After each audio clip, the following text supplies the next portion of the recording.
To live is Christ, to die is gain. That's what Paul says here in Philippians chapter 1. We got the look at this.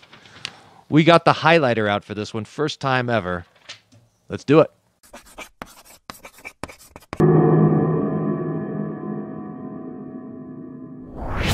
Hey, here we are, grappling with Philippians, still in chapter 1, although we're getting to the end, a couple more verses. For I know, this is Paul writing, remember, he's in prison over there in Rome, and he's writing to the Philippians, this Roman colony in northern Greece, and he says, I know that this shall turn out to my salvation through your prayer and the supply of the Spirit. So now what is this? I thought at first it was referring back to last week, to the some indeed preaching Christ through envy and strife, but I think it pushes back a little bit further.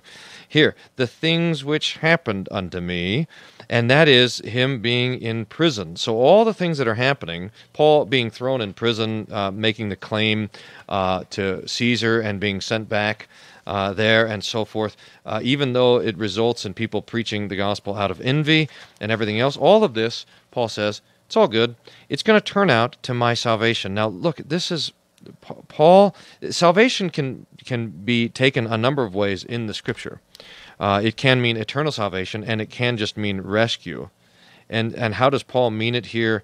I'm not 100% sure. He goes on to say, and we'll probably talk about it next week, about how he thinks he'll be free and he'll be able to go and visit again. So it could be simply talking about being rescued, that Paul is going to make it out of prison. But ultimately, and Paul is going to go to the ultimate before he goes to the penultimate.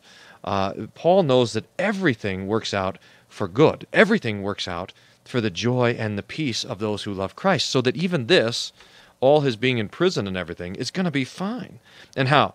What is the means through which it happens? Well, 2, he lists here, through your prayer, that is through the Philippians prayer, and through the supply of the Spirit of Jesus Christ. Now, a couple of things here, but notice that Paul says that all these things are going to happen, number 1, because of prayer, and number 2, because of the Spirit.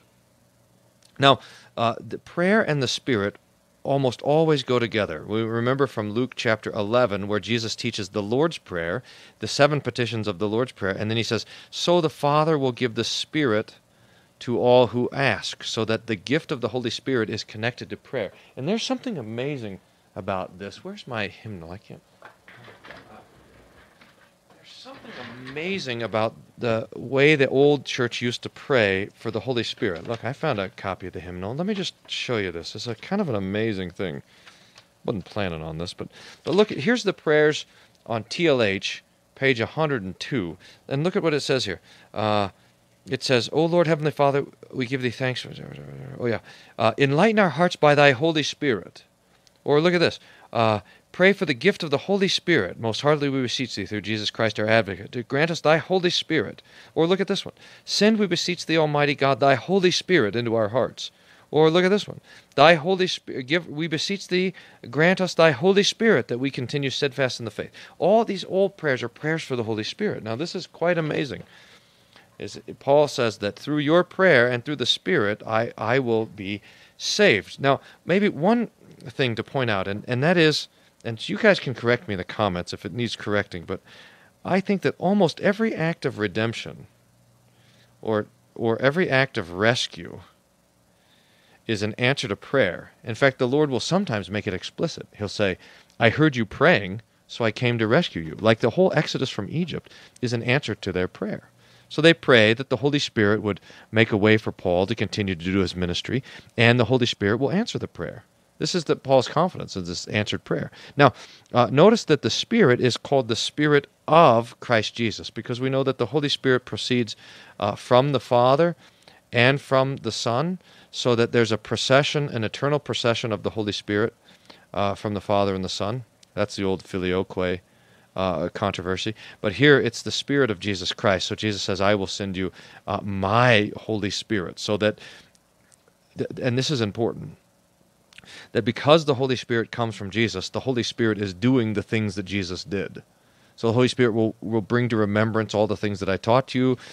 Just like Jesus came to save, so the Holy Spirit comes to do saving work. Now, according to my earnest expectation and my hope, that in nothing I shall be ashamed, but that with all boldness, as always, so now also, Christ shall be magnified in my body. So the magnification of Christ. We were talking about this at some point, maybe, yesterday in Bible class here at Hope, about how there's all this talk in and outside of the church about a legacy, about what do you leave behind, what goes on to the next generations, and even Christians are talking about how you have to establish your own legacy. But we ought to have a different idea. What's Paul's idea here, and what John the Baptist's idea is when he preaches. Remember how John the Baptist preached? He says, "I must decrease, and Christ must increase."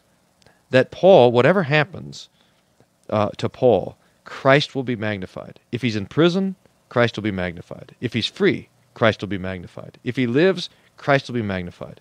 Or if he dies, Christ will be magnified. That the name of Jesus will be spread throughout all the world. So there's boldness, as always. So now Christ will be magnified in my body, whether it be by life or by death. It doesn't matter. Both come to Paul as a gift, and in fact, both life and death come to Paul as an occasion to magnify Christ. For to me, now look at this verse 21. This verse right here is perhaps one of the most stunning verses in all of the New Testament. For me, to live is Christ, and to die is gain. You know, we always say when people die, we come along and we say, "I'm sorry for your loss." And I suppose it's true that those who are left behind have lost something. When we die, when our loved one dies, we have lost something. But for the Christian, we could come along and say, "Praise God for their gain." This is one of the sweet names of death. Remember, the old theologians used to talk about these sweet names for death. That we go to our fathers, or we fall asleep in Christ. That's the sweetest one, is that one that Jesus gives. Or we see the Lord face to face. We depart in peace, and this is one of them. That death is called a gain. To live is Christ, to die is gain. I was at the hospital this morning, someone wrestling with their own mortality, and we meditated on this verse. Now, I want to push it a little bit further, because imagine that you're St. Paul's enemy. Here's Paul. This is exactly precisely what he looked like.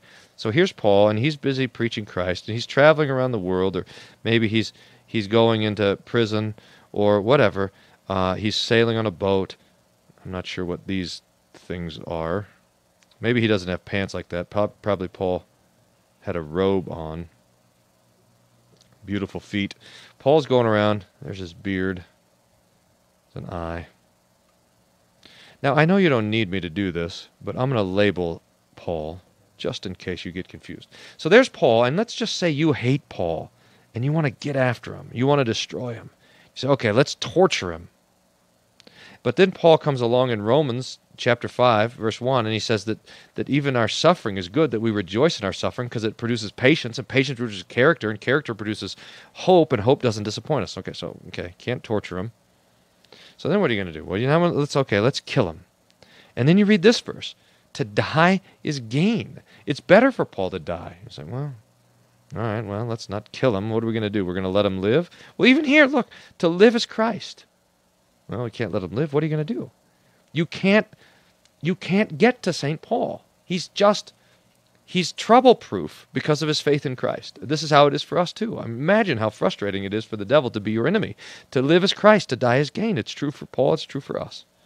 So Paul says, if I live on in the flesh, if my life remains, this is the fruit of my labor. So I'll be able to continue to work, continue to preach Christ, and glorify his name. But what I choose, I don't know. I wot not. That's a King James way of saying, I don't know what I want to know what's better. Paul has this desire to depart and be with Christ, and yet he knows that for him to remain is good for the Philippians and for everyone else. Now, can you imagine that Paul says, this is normally how we do it. We say life or death, and we say, well, life would be good and death would be bad. Or we say life is bad and death is good. But look at what Paul does. No. Paul says, to live is Christ, to die is gain. Everything comes to us under the lordship of Jesus. Good times and suffering, life and death, riches and poverty, so that it's all good. It all is an occasion for the Lord Jesus to bless us, and all of it is an occasion for us to magnify the Lord's name. So there it is, this great treasure.